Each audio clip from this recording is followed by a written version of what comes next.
Makanya saya itu dugaan saya, kenapa Rasulullah ketika beliau sujud, Hasan Husain ini menganggap Rasulullah digo jaran-jaranan. Cara Jawa digo napa? Rasulullah ditumpaki mbek Hasan, si masyhur itu Hasan. Iku Rasulullah lama sekali sujud. Sampai sahabat itu karena saking dekatnya wahyu, zaman itu cara berpikir ahadasa fihi syai'un. Apa Nabi ada wahyu baru sehingga sujud selama itu. Jadi sahabat beling ya penting.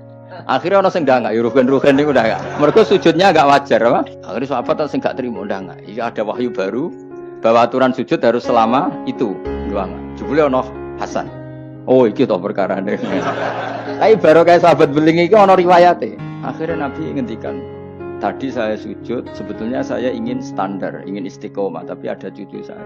Alasannya Nabi, ben putuku ora mangkel wae. Jangan sampai kebaikan itu jadi problem bagi anak cucu.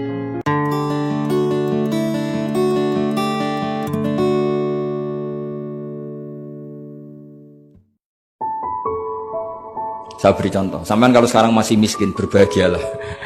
Karena miskin itu mudah jadi orang dermawan. Kalau orang sudah kaya itu ribet. Coba misalnya sampean jadi santri saya, tak contohkan. Biasanya santri kalau sama kiainya akan loyal. Kamu miskin punya ayam 2, tak minta 1 boleh enggak? Boleh, padahal itu 50%. Ya. Terus punya uang 100.000, tak minta 50.000 kira-kira boleh enggak?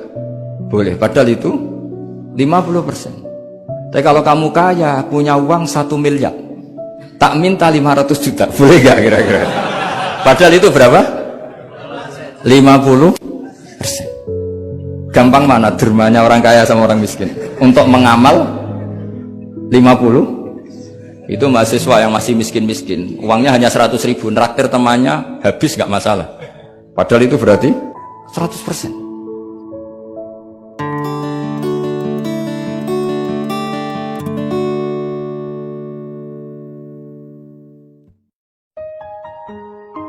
Saya pernah ditanya, ini kasus nyata.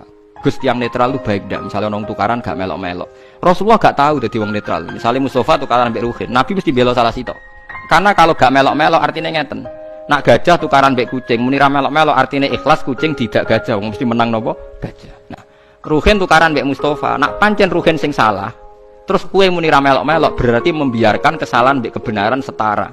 Padahal tugasnya Nabi ku furqon, misano barang hak ambek batil. Makanya Nabi pasti ngambil sikap. Makanya kalau setuju, misalnya kados para habaib sing milih misalnya kudu jelas A, B, B. Harus menjelaskan. Jadi misalnya menolak ini, enggak apa-apa, kudu jelas. Meskipun orang lain bisa beda, tapi kudu jelas. Misalnya kalau orang Islam nolak A, seperti di Jakarta, ya harus bilang nolak A. Ciri utama kebenaran itu yang hak-hak, yang batil-batil. Enggak boleh kamu netral. Podo aja tidak bisa, nanti barang hak setara sampai barang batil. Paham ya?